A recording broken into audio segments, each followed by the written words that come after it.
Bonjour à tous, bonjour à toutes, c'est toujours un immense plaisir de vous retrouver. Aujourd'hui nous allons aborder un thème un peu différent, nous allons parler du magnétisme et je vous dévoilerai quelques-uns de mes conseils personnels pour pouvoir activer votre propre magnétisme et activer surtout votre fluide magnétique. Première étape, activer et stimuler vos chakras des mains. Donc le chakra des mains c'est tout simple, ça se trouve au creux de vos paumes ici.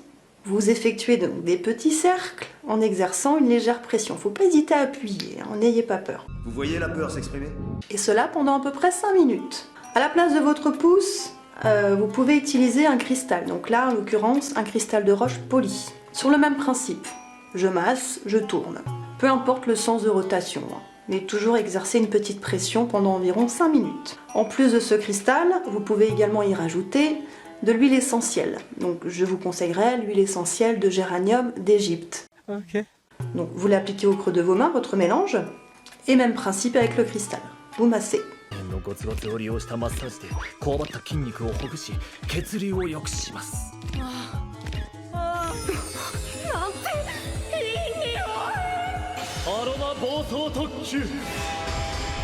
Deuxième étape, l'ouverture de votre chakra du cœur. Donc le chakra du cœur, plus il est ouvert, plus il va stimuler justement la circulation de votre fluide magnétique. Pour cela, il existe une multitude de méthodes énergétiques ou pas.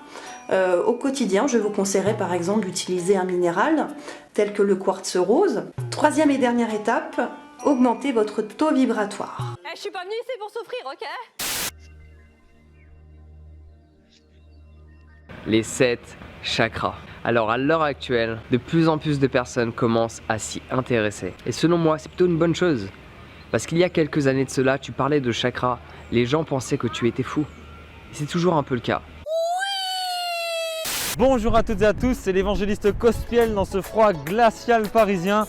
Alors aujourd'hui, j'aimerais vous parler de pourquoi lire la Bible, à quoi ça sert de lire la Bible, comment aimer lire la Bible et puis un peu les conséquences et les bénéfices liés à une vie lorsque tu te plonges dans les Écritures.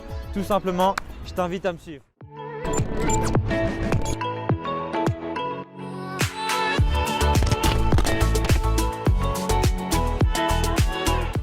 Bonjour. Et il y a un mot qui fait peur, qui fait très peur dans notre société. Vous voyez la peur s'exprimer?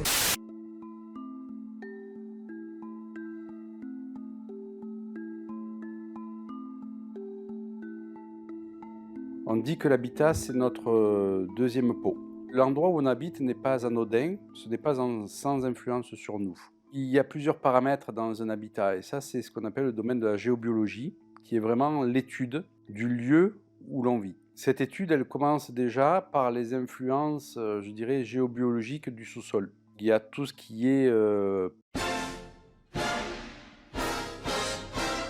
passage de veines d'eau, présence de failles, croisement de réseaux géomagnétiques. Quand on fait une étude donc géobiologique, on s'aperçoit que certaines personnes peuvent effectivement avoir une maison qui réside sur une veine d'eau. Et même si on pense que c'est sans aucune importance sur nous, eh bien ça a une importance. Ok.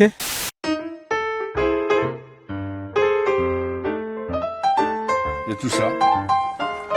Le matériel du géobiologue parfait. Ouais. On va y aller. On va y aller.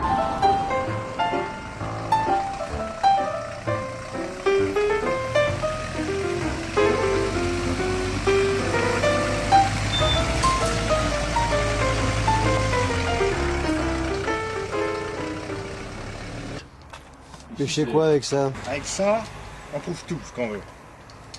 Oui. Ça aussi, ça c'est l'ancienne baguette de sourcier traditionnelle. Ça a 300-400 ans, ça, pas celle-là, hein. Mais le modèle. Moi j'en ai refait une, à ma fabrication perso, avec de l'osier.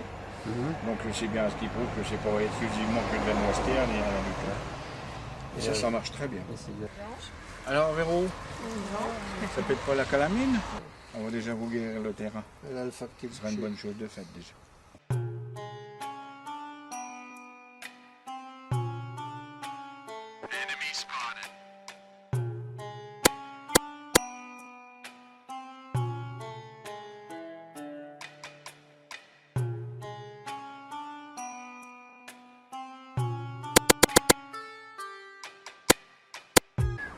Si on s'aperçoit, là, la racine n'est pas sur le rayon, mais il dépasse du rayon. Donc étant donné que le rayon est comme ça, ben, il va plus. Le rayon est vertical, c'est un mur en ici.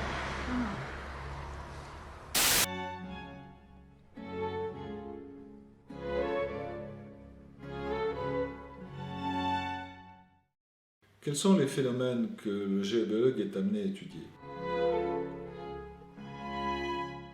Traditionnellement, le géobiologue, autrefois le sourcier, est amené à rechercher les tracés des vannes d'eau souterraines, bien entendu au départ pour savoir à quel endroit implanter les puits.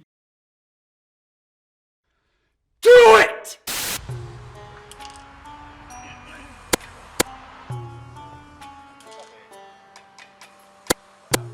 On voit ça, comment ça gigote. C'est dingue, hein? Je ne vais pas résister à ça. Il est plus que dangereux. Une forte émission de verre électrique pendant plusieurs heures par jour peut détériorer la santé. Alors quand on vit dessus toute l'année, petit à petit, ça vous bouffe, ça vous bouffe, ça vous bouffe. Il faut absolument les neutraliser. Bienvenue dans cet enregistrement pour les personnes à haut potentiel. Je suis Siegfried C, je suis auteur, conférencier et surtout, je suis un surefficient à plein temps. Spartiate! Quel est votre métier? Je suis un surefficient. Très très peur dans notre société. C'est le mot cancer qui revient. Ne t'inquiète pas, ça va bien se passer. Bien se passer, ne t'inquiète pas. Après, je vais mesurer la profondeur et la largeur. Après, on va trouver l'angle du rayon, parce qu'il doit continuer. Là, on cherche la profondeur du rayon. C'est environ 1,10 m de profondeur.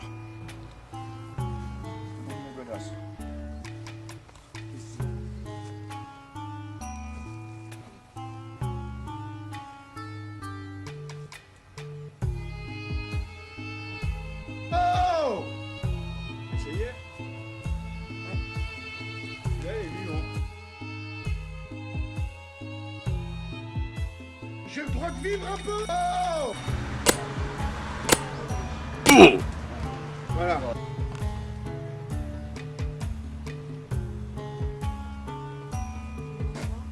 Fini.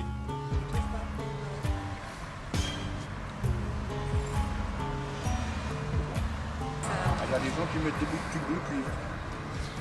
Des bouts de Bout de cuivre, un bout de tuyau de chauffagiste. De 14-16 mm, 16 mm. Gros comme ça. Conducteur aussi. Hein? C'est conducteur. Ça marche pareil. Ça coûte moins cher que le cuivre. Bonjour. Et il y a un mot qui fait peur, qui fait très très très peur dans notre société. C'est le mot cancer qui revient assez souvent. Cancer des os, cancer de la moelle épinière, cancer cérébral, cancer du foie, cancer du pancréas, cancer du côlon, bien sûr, cancer au niveau de l'anus. Et là, j'ai pris la parole.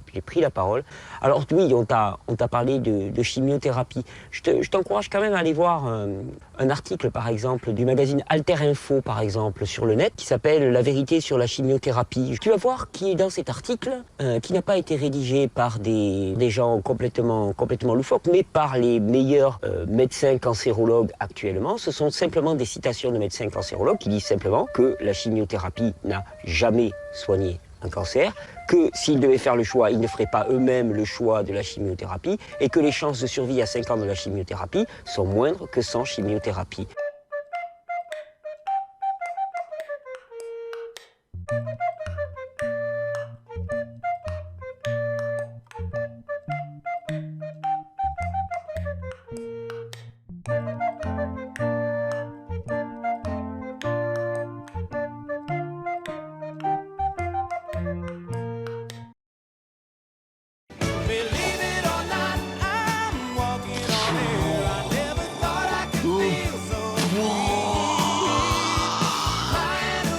Pourquoi? Quel est le principe de base de la chimiothérapie? Tu as des cellules.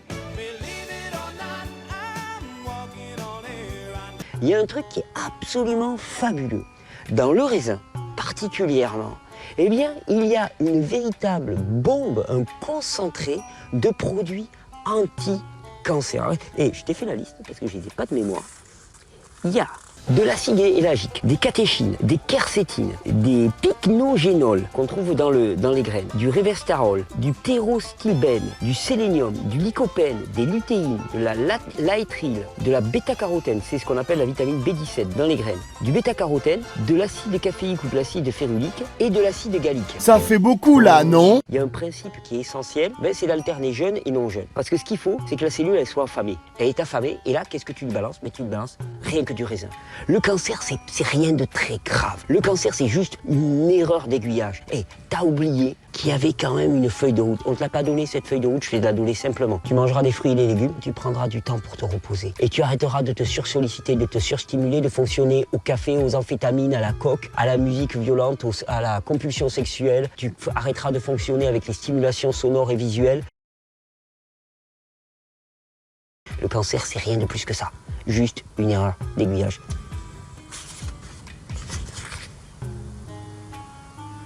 Et c'était même marqué là. Moi, qu'est-ce que je ferais si j'avais un cancer? Bah ouais, je me mettrais à consommer une surabondance de produits qui vont apporter les meilleurs produits antioxydants. Et ça, tu vas les trouver dans les fruits et les légumes crus. Soit je me ferais une cure de raisin, ouais, 5-6 semaines de cure de raisin. Soit je me ferais une cure de jus, par exemple, jus de carotte, excellentissime. T'as deux possibilités. Et qu'est-ce que je ferais surtout? J'alternerais période de jeûne et période de non-jeûne, c'est-à-dire je jeûnerais 12 à 15 heures par jour, puis je mangerais sur une petite fenêtre, ce qui fait que mes cellules se nourriraient de façon massive. Et à partir de ce moment-là, je sais que ça va se faire en moi et que ça va se transformer. Vous avez le cancer du sida.